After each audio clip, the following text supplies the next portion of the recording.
Este trabajo que les convido, que vamos a compartir, se llama De cómo criar los sueños para otros mundos posibles, gramáticas freireanas en el quehacer político-pedagógico de una educación ambiental e intercultural crítica. En primer lugar, contarles que recibir este convite amoroso me llevó a preguntarles qué proponerles, cómo releer a Paulo Freire en este tiempo de pandemia, que es el tiempo que nos toca. Qué evocar de su obra, o más bien, qué hermeneusis estamos obligados y obligadas a hacer si somos educadores y aprendices que militamos la vida, una vida que asumimos como pluriversos plurales. Sí, en plural, pluriversos plurales. Me preguntaba cuáles son las cartas pedagógicas que debemos responderle a Paulo. ¿Cuáles son las que debemos escribir en este tiempo, el tiempo pandémico? Freire, en Pedagogía de la Indignación, Cartas Pedagógicas y otros escritos, sostenía: no creo en la amorosidad entre mujeres y hombres, entre los seres humanos, si no somos capaces de amar al mundo. ¿Qué implica amar el mundo? ¿Cuáles son las cartas que tenemos que incluir? ¿Cuáles son las cartas que tenemos que escribir en este tiempo? Lo cierto es que la muerte lo sorprendió y sus cartas pedagógicas quedaron inacabadas. Nos corresponde entonces seguir preguntándonos por eso que las cartas pedagógicas nos dicen. Nos corresponde responderlas. Nos corresponde seguir escribiéndolas. Nuestro tono debería ser del mismo modo en que su tono se plasmaba en la prosa de esas cartas, la digna rabia y la generosa ternura. Sin dejar de lado, por cierto, esa pedagogía de la esperanza, instalada en la idea de la utopía como sueño posible. Esto nos lleva a interpelarnos reiteradamente.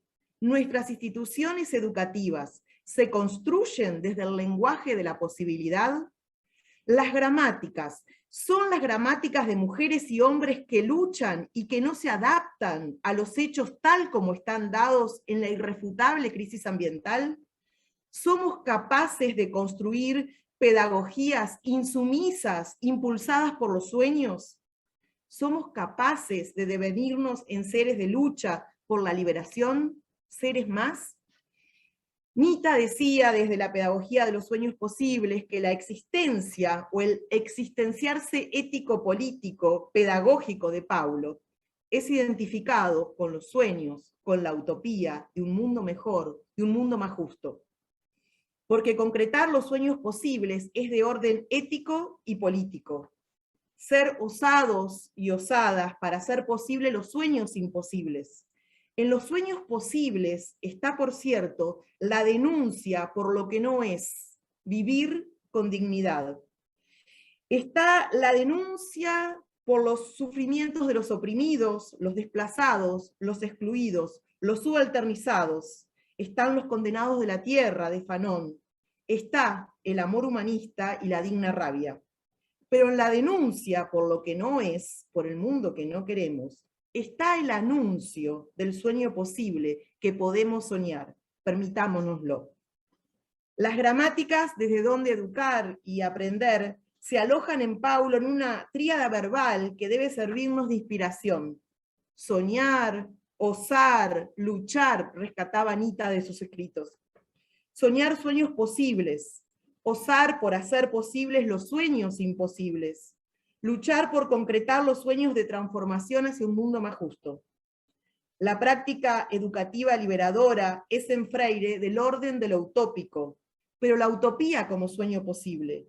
Utopía en el sentido de que es una práctica que vive la unidad dialéctica, dinámica, entre la denuncia y el anuncio, entre la denuncia de una sociedad injusta y expoliadora, y el anuncio del sueño posible, de una sociedad que por lo menos no sea tan expoliadora, decía Paulo allá en Pedagogías de los Sueños Posibles. Dos lecturas aquí, donde de ninguna manera la utopía que nos relata implica candidez alguna. Uno, la utopía se construye con base a enfrentar las condiciones reales de existencia, se reflexiona críticamente y se denuncian las injusticias, la opresión. Dos, la utopía se hace de cara a un horizonte que se piensa y se siente, desde donde se anuncia la sociedad que se espera, la que se anhela, el mundo que se quiere. La conciencia crítica es digna rabia del mundo que no se quiere y es esperanza fundante y fundamental del mundo que se pretende. Sin esa digna rabia no hay inédito viable, no hay soñado posible, porque para Paulo, soñar no solo es posible, sino que es urgente. Los sueños, por cierto, son sueños colectivos y se construyen en tanto somos sujetos que construimos la historia, mientras la historia también nos construye y nos reinventa. En Pedagogía de la Esperanza, un devenir de la pedagogía del oprimido, Paulo Freire elige hablar del claro sentido de la oportunidad histórica. Oportunidad que se hace, se cría en el hacer nuestra propia historia. La oportunidad histórica es parida en la relación entre nosotros mismos y el tiempo. Este es nuestro tiempo. En lo cotidiano de nuestras aulas y más allá de ellas, es urgente preguntarnos qué nos exige el tiempo que vivimos, el tiempo de la pandemia. ¿Qué historia estamos políticas y éticamente obligados a producir como educadores y educandos comprometidos con la historia, con esta historia, la que nos toca? La violencia del COVID-19 con el resto de la naturaleza emerge asociada a la violencia con la que hemos destruido las tramas de la vida. La devastación de los ecosistemas con la desigual distribución de los bienes comunes. En una Abya Yala, por cierto, que sigue siendo la región más desigual del planeta. El virus se ha manifestado en un contexto global donde el modelo agroalimentario productor de enfermedades zoonóticas construye ecocidios cotidianos que refuerzan la ya persistente crueldad sobre los sectores históricamente condenados, donde los epistemicidios y los genocidios han sido el modo con que el capitalismo, desde la acumulación originaria a esta parte, nos tiene acostumbrados y acostumbradas. ¿Acostumbrados y acostumbradas? Paulo Freire decía, señaló por allá en 1993, en una estadía en Buenos Aires, no puedo materializar mis sueños si no actúo. La esperanza no existe en la pura espera. Llega un momento en que esperanza es transformación. La pedagogía de la esperanza debe volverse pedagogía de la indignación. Hay de aquellos y aquellas, seguía diciendo, entre nosotros que abandonan su capacidad de soñar, de inventar su coraje, de denunciar y anunciar. Es costumbre de Paulo hablar en pares opuestos y dialógicos. No cabe duda que como educadores debemos denunciar la reticencia de los sistemas educativos a cambiar, porque la reinvención de la educación implica cambiar.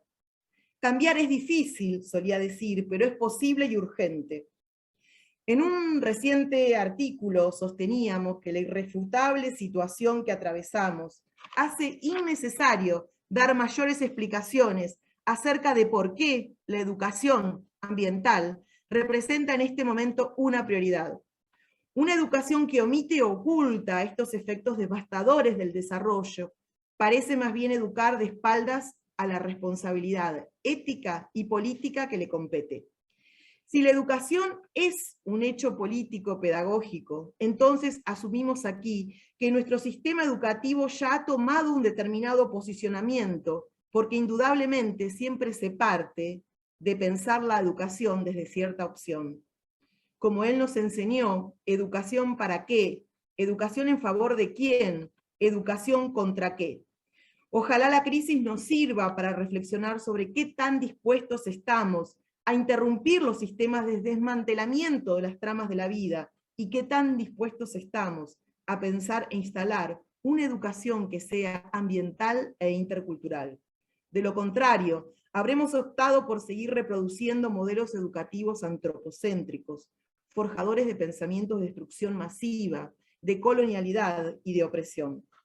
Los sistemas educativos tienen la oportunidad histórica de asumir su lugar hoy frente a esta irrefutable crisis ambiental, que es una profunda crisis ecológica y humanitaria, donde conviven ecocidios, etnocidios, epistemicidios.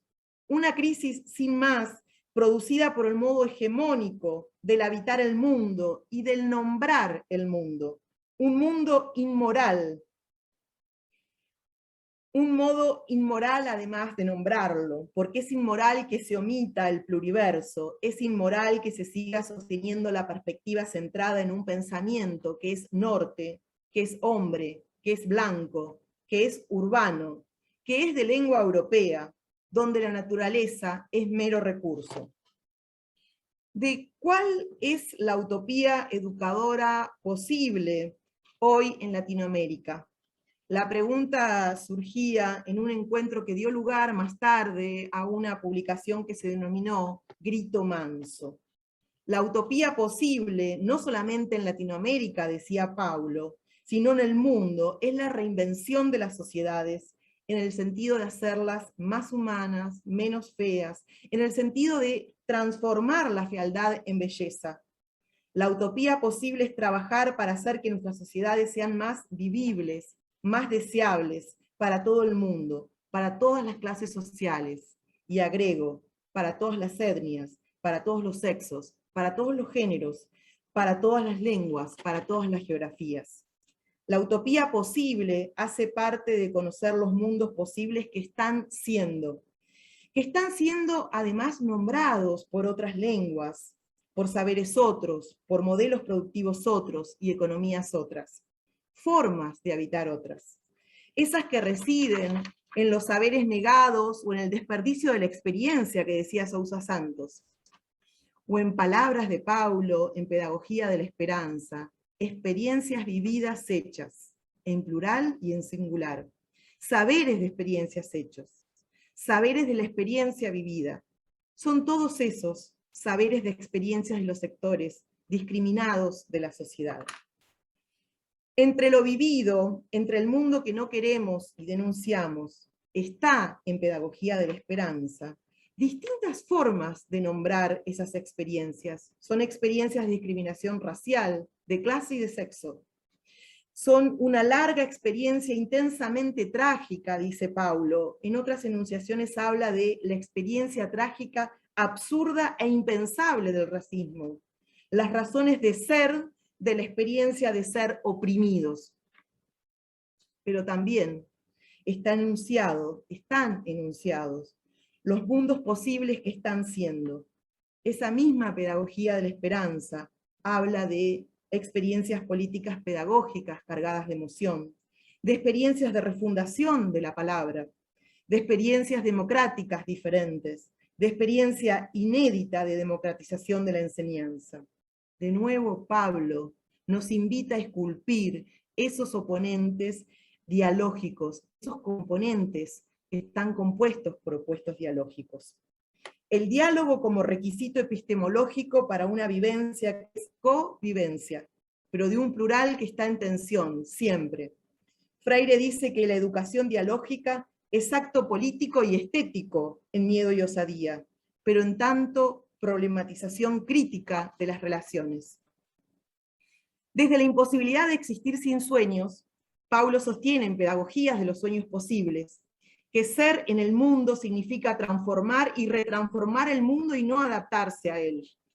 Es indudable que como seres humanos, nuestra principal responsabilidad es intervenir, dice Paulo, en la realidad y mantener viva la esperanza. Tenemos que esforzarnos para crear un contexto que permita a las personas, dice, cuestionar las percepciones fatalistas de las circunstancias en que se encuentran, de modo tal que todos podamos cumplir nuestro papel como participantes activos en la historia nuestra, esta historia. El locus de esta relectura de Freire que estoy haciendo tiende a ubicarse fundamentalmente entre la pedagogía de la indignación, la de los sueños posibles y la de la esperanza. Según Freire, una de nuestras mayores tareas como educadores es la de crear sueños políticos, anhelos políticos, deseos políticos en las personas. Pura pedagogía del deseo como creación. La pedagogía del deseo le interesaba a Paulo. Nos pensaba como hombres y mujeres deseosos de sondear las razones sociales, políticas e históricas, de ser en las calles, un ser en la calle como idea resumida de la resistencia frente a las injusticias. Injusticias producidas por un sistema capitalista al amparo de intelectuales, aún de izquierda, que desde su visión fatalista se entregan inmovilizados. Paulo está preocupado por esa inmovilidad. Frente a esto, es necesario, y más adelante lo veremos, es necesario suriar, hacer sur, movilizarnos desde la digna rabia y esperanzar. En Desarrollo a escala humana, opciones para el futuro, Max Neff, Antonio Elizalde y Martín Hoppenheim escribían sobre el modo de llamar a la crisis actual que atravesamos, y ellos elegían llamarla como crisis de utopía. Crisis de utopía, porque decían, su manifestación más grave tiene que ver con que estamos perdiendo, si es que no hemos perdido ya, nuestra propia capacidad de soñar. Decían, somos una especie de somnolientos administradores de una crisis a la que intuimos imposible de resolver por nuestros propios medios. Entonces, preferimos adaptarnos al cambio climático en vez de problematizar el modelo productivo y en vez de problematizar el modelo pedagógico que lo aloja, lo sostiene, lo reproduce incansablemente en sus versiones hegemónicas. Tengo la convicción que en nuestro caso en particular, creemos que otro futuro es posible, y que en ese mundo posible son muchos los mundos que caben, parafraseando el zapatismo. Nos disponemos como militantes de la vida, militantes de la sustentabilidad de la vida, no de la sustentabilidad del desarrollo. Soñar, crear nuevos mundos y visibilizar mundos posibles que están siendo. Por eso, la necesidad de movilizar estos opuestos complementarios entramados entre el mundo que no queremos, el mundo que está en crisis y que requiere de una reflexión crítica, el mundo que se denuncia, y esos mundos posibles que están siendo y que nos corresponde recrear y soñar, el mundo que se anuncia. En la denuncia del mundo en crisis está ya el anhelo. Construir anhelos implica construir los motivos que nos oprimen y denunciarlos para anunciar lo soñado. Cuestionar la caridad y encender la llama de la rebeldía como actitud de transición transformadora. Nos decía Paulo, no existe absolutamente ninguna probabilidad que las iniciativas de caridad por sí solas solucionen el problema del hambre. Para resolver este problema necesitamos atender las relaciones entre el hambre y la producción de alimentos. La producción de alimentos y la reforma agraria. La reforma agraria y las reacciones contrarias a ellas. El hambre y la política económica. El hambre y la violencia, el hambre en tanto violencia, el hambre y la democracia. Tenemos que darnos cuenta de que el triunfo sobre la miseria y el hambre es una lucha política en pro de una profunda transformación en las estructuras de la sociedad. Paulo nos está hablando también aquí en clave ambiental. ¿De qué es hacer historia? En Pedagogía de los Sueños Posibles afirma hacer historia y ser hechos y rehechos por ellas. Parimos la historia y somos paridos por ella en una relación dialógica y colectiva con el mundo de la vida. En la obra El Grito Manso, que contiene una de las últimas intervenciones públicas, afirmaba que el mundo de la vida es un mundo permanentemente inacabado, en movimiento, y es el ser que se sabe inacabado, el que entra en permanente proceso de búsqueda. ¿Búsqueda de qué? De los mundos que vienen desde atrás. Esta idea de los mundos que vienen desde atrás me lleva a un texto muy hermoso y que muchas veces desconocemos, que es nuestra propia agenda. Nuestra propia agenda fue la respuesta que desde el sur se le da a nuestro futuro común. Nuestro futuro común es el documento que ha sido conocido mundialmente como el informe Brundtland, donde se talla formalmente la noción de desarrollo sostenible. En ese texto de nuestra propia agenda, desde el sur, se hablaba de una historia de antaño que nos trae lecciones de futuro. Y ahí nuevamente nos encontramos con Paulo, cuando Paulo da cuenta de que uno de los muchos orígenes son los quilombos formados hace 20 años por negros brasileños de raíz africana que resistieron a la esclavitud. Ahí hay una historia de antaño que nos trae lecciones de futuro. Los quilombos eran lugares donde se refugiaban los esclavos negros de Brasil, donde llevaban una vida comunitaria basada en la solidaridad. Los esclavos que organizaban esa resistencia crearon ciudades prácticamente autosustentadas, y al hacerlos, forjaron un país alternativo y simbólico, decía Paulo. Lucharon contra el Estado blanco hace cientos de años. Manifestaron el deseo de la vida y de la libertad de los brasileños, actualmente sintetizado en forma encomiable por el movimiento de los trabajadores rurales sin tierra. Es innegable que en el horizonte sigue siendo reticente la reforma agraria que él esperaba, pero mientras tanto se siguen construyendo las transiciones hacia. Los mundos que están siendo, vienen siendo desde atrás. ¿Qué tenemos que aprender de esos mundos? Es una de las preguntas para trabajar. Del sur y sus epistemologías del sur, las pedagogías críticas, la educación intercultural crítica, la educación ambiental desde el pensamiento crítico ambiental y latinoamericano, todas ellas comparten un mismo origen, una misma matriz de origen, donde cual palincesto sobreviven las escrituras freudianas de la educación popular. Se autodefinen desde una pluralidad epistemológica y política pedagógica como sures anticoloniales. Reclaman una pluralidad de hecho, de formas de conocer y de producir conocimientos, y de relaciones entre esos distintos tipos de conocimientos. Para las epistemologías del sur existen formas de hacer que son saberes, y saberes que hacen emancipaciones.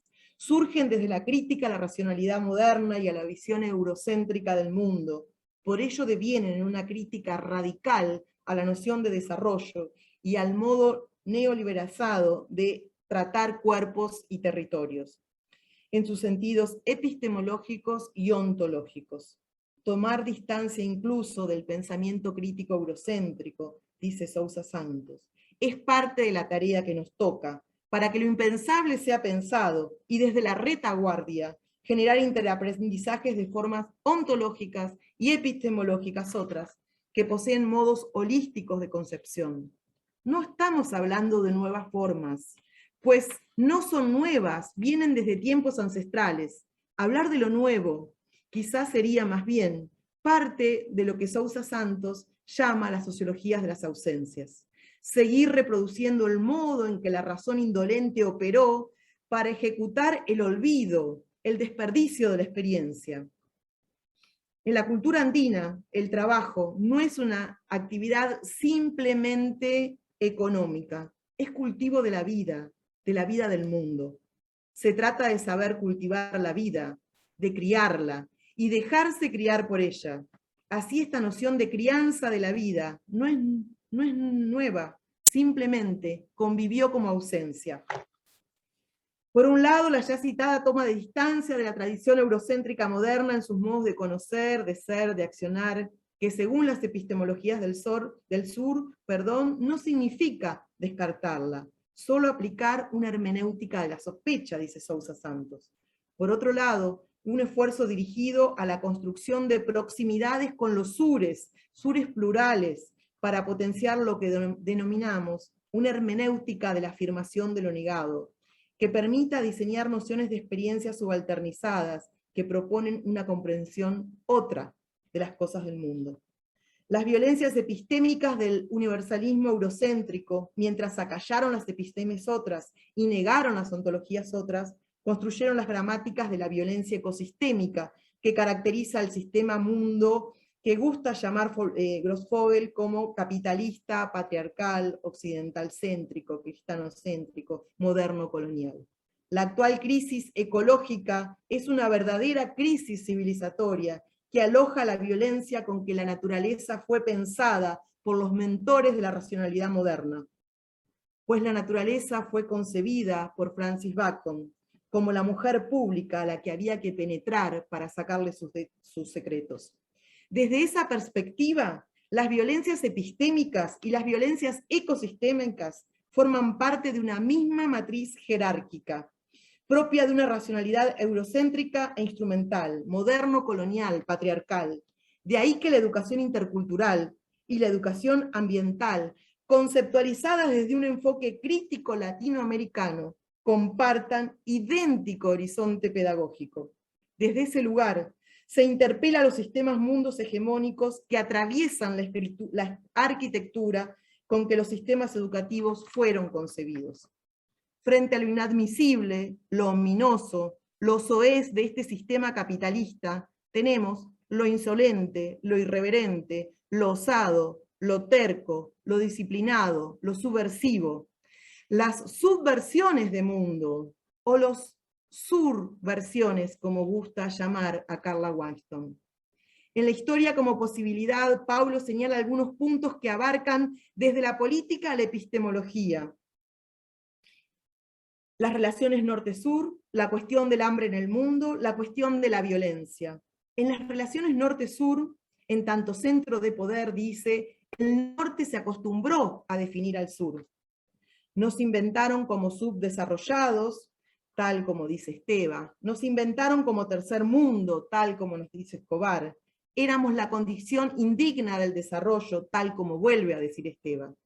El norte nortea, dice Paulo, una de las tareas que el sur se impondrá es la de superar su dependencia, comenzar a suriar para dejar de ser norteado. En la cuestión del hambre en el mundo, la señala como la más horrible realidad, una pornografía rotunda. Y la cuestión de la violencia la aborda como una violencia que no es solo física, sino subrepticia, simbólica, violencia que es hambre, violencia que es interés económico, violencia que es racismo, violencia que es sexismo, violencia que es devastación. Pese a todo esto, Paulo dice guardar esperanza. No por terquedad, dice, sino por un imperativo existencial. Mi discurso a favor de los sueños, de la utopía, de la libertad, de la democracia, es el discurso de quien se niega a acomodarse y no deja morirse dentro de sí el gusto de ser humano. Ese gusto de ser humano, el fatalismo deteriora. Freire lucha contra el fatalismo, pues se entiende que es culpable de la inmovilidad que muchas veces nos aqueja. No hay educación sin lectura del mundo y sin lectura del texto.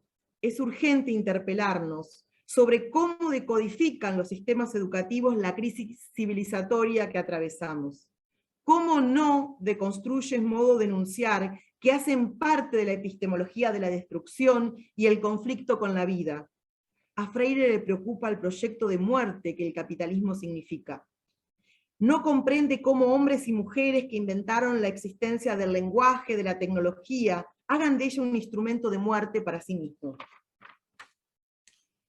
Por cierto, Paulo escribió cartas de tristeza, de nostalgia, de dolor, escribió cartas de puro amor, escribió cartas relatando sus itinerarios, aún cayéndose de cansancio, dice por allí. Las escribió dedicadas, nos las sigue escribiendo. Parafraseando entonces, Freire no murió, Freire está haciendo en nuestras gramáticas, en nuestras praxis, la educación dialógica, regramatizada más bien por sus lectores y estudiosos como diálogos de saberes, hace posible el puente entre esa educación ambiental crítica y esa educación intercultural crítica. Dos educaciones urgentes, que son mismidad y que son insumisión. Es que en primer lugar resulta clave diferenciar la interculturalidad crítica de la interculturalidad funcional, como señala Tubino. una interculturalidad funcional que conocemos como parte de las políticas de la tolerancia, horribles políticas de la tolerancia, donde se priorizan ciertas dinámicas institucionales, se hacen lugar algunas pequeñas demandas de pueblos subalternizados, sin afectar ni interesar afectarles, las estructuras del saber, del ser, del poder, con sus relaciones jerárquicas intrínsecas, clase, etnia, género, sexo, geografías, ciclos de vida. La interculturalidad crítica supone un proyecto ético-político, pero además genera una crítica de las relaciones vigentes y opera sobre todos y todos los componentes de la sociedad, incorporando en este quehacer como sujetos pedagógicos obligados al blanco y al mestizo, a tan resistente blanco y mestizo. Debe notarse que al incluirse como sujeto pedagógico a interculturalizar a los criollos y a los mestizos, se está priorizando un trabajo dirigido a desactivar los mecanismos históricos de discriminación y subalternización, que ambos componentes reducen tanto al indígena, al afrodescendiente, como al campesino. En segundo lugar, es en el pensamiento decolonial y su búsqueda por construir horizontes con base en diálogos de saberes académicos y locales, comunitarios, en paridad de condiciones, donde asumo reside el puente entre la educación ambiental crítica y la educación intercultural crítica. La fundamentación de esta afirmación, siguiendo a Walsh, es que en ambas existen posicionamientos políticos pedagógicos que coinciden con la búsqueda de proyectos de sociedades otras, con relaciones sociales justas y no opresivas, con políticas otras, epistemes otras, con otros modos de ver y concebir el mundo y la naturaleza. Sin embargo, hablar de todos los otros deseados implica repensar lo presente desde la raíz. A partir de estas dos premisas, en tercer lugar, considero lo que hace a este puente conceptual, el diálogo de saberes, convocado desde una perspectiva ambiental, por la racionalidad ambiental planteada por Enrique Leff. La racionalidad ambiental abre un mundo de hecho, dice, de muchos mundos a través de un diálogo de seres y de saberes, de la sinergia de la diversidad y la fecundidad de la otredad en una política de la diferencia, que no es la política de la tolerancia, es la política de la diferencia. Leff aclara que le cabe a la educación ambiental, por cierto, el proceso dialógico que fertiliza lo real y abre las posibilidades para que llegue a ser lo que aún no es.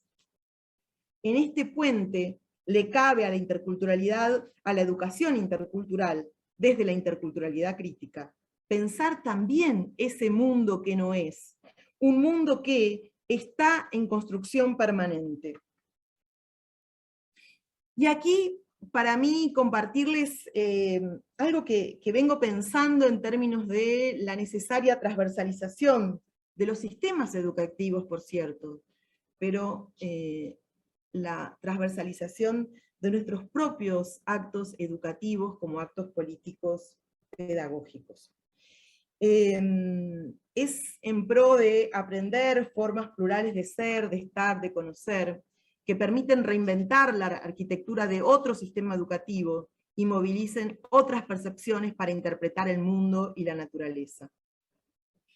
Y aquí me imagino, por un lado, una educación ambiental crítica como enfoque transversal en los sistemas educativos, que implica un posicionamiento político-pedagógico y el cuestionamiento de raíz a las recetas de una educación para el desarrollo sostenible, el desarrollo sustentable, el desarrollo sostenido. No educamos para el desarrollo, educamos para la sustentabilidad de la vida. Educar para el desarrollo sustentable o sostenible es una concepción de corte instrumental, resguardada en pequeños y aislados esfuerzos áulicos, que no cuestionan el núcleo duro del modelo de desarrollo capitalista, moderno, colonial, patriarcal, que ha devastado y sometido la vida en nuestros territorios. Por otro lado, una educación intercultural crítica, como enfoque intercultural para todos y todas, se preguntaría provocativamente, como es el título de la obra de Adolfo Albán, ¿interculturalidad sin descolonización? Interculturalizar desde una perspectiva crítica implica, sin dudas, descolonizar el sistema educativo. y cuestionar la monoculturalidad circulante basada en una única lengua, una única cultura, una única identidad nacional, lo cual resitúa el acento en la tarea, también pendiente, de descolonizar la teoría política, la política pública, el Estado. Con base a esto, y para no extenderme demasiado, les voy a compartir una sistematización de los contenidos que hacen o los contenidos que yo creo deben hacer a una educación ambiental crítica con enfoque transversal y una educación intercultural crítica con enfoque intercultural para todos y todas. Entonces, me voy a permitir compartir. No sé si voy a... Sí.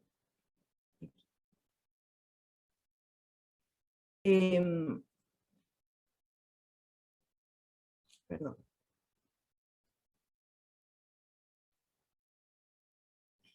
Unas 2 diapositivas.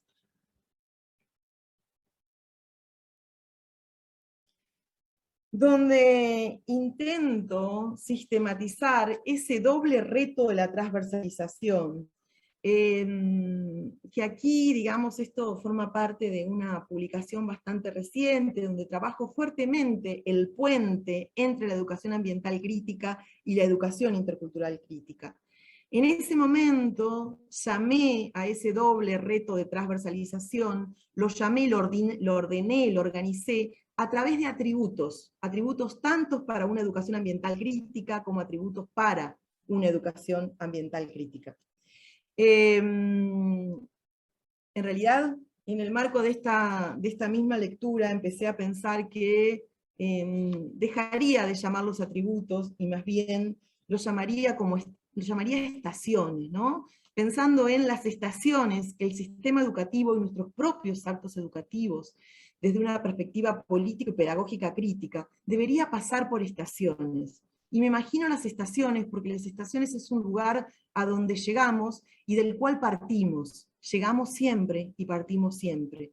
Entonces, estos atributos quizás los podamos compartir en esas estaciones que son simplemente paradas para seguir transitando. Dentro de la educación ambiental crítica, estos serían las estaciones, la comprensión de la complejidad para el abordaje de las relaciones entre las culturas y los ecosistemas, el diálogo interdisciplinar y el diálogo de saberes como eje de construcción de enfoques integrativos entre las ciencias sociales y las ciencias naturales, en amalgama con los conocimientos populares que cuidan la vida, la comprensión de las relaciones entre culturas y ecosistemas desde un componente fuertemente ético y denunciando la desigualdad que atraviesan, la problematización del desarrollo y el elogio a la austeridad, ¿no? Que tiene que ver con esas economías otras, la comprensión de los problemas ambientales como conflictos ecológicos distributivos. Y en lo que hace a esas estaciones, aquí llamadas atributos para una educación intercultural crítica, planteaba en esta primera estación la inclusión sin excepción del blanco y del mestizo como sujetos pedagógicos a interculturalizar para desactivar el racismo que llevan puesto. La interculturalización atravesando los 3 planos de las instituciones educativas, es la segunda estación. Discursos institucionales, diseños curriculares y dispositivos didácticos, y las prácticas áulicas. Esa interculturalidad debe atravesar todos los planos posibles de las instituciones educativas. La problematización del saber occidental como saber universal es el tercero. La presencia de los saberes comunitariamente productivos en la currícula es la cuarta estación. Y finalmente la quinta, la inclusión de la naturaleza no humana como sujeto de derecho. Ese cuadro me incomodó siempre, pero fue el modo que en ese momento tuve de sistematizar esos criterios, esos atributos que imaginé en ese momento respecto a una educación crítica, tanto ambiental como intercultural. Luego, con base a un proceso de reflexión, me pareció que justamente, si lo pensábamos como estaciones, podríamos pensar, o podríamos reinventar ese cuadro, esa gráfica, en un formato espiralado, ¿no? Porque espiraladamente podemos reinventar nuestros actos educativos, y estamos a tiempos de reinventar los sistemas educativos y comprender el mundo desde un texto y un contexto que es el sur, que es hoy, que son sures, que es Abya Yala, y que no está vencida. Es un modo, nuestro modo, de honrar la vida. Paulo Freire no murió. Muchas gracias.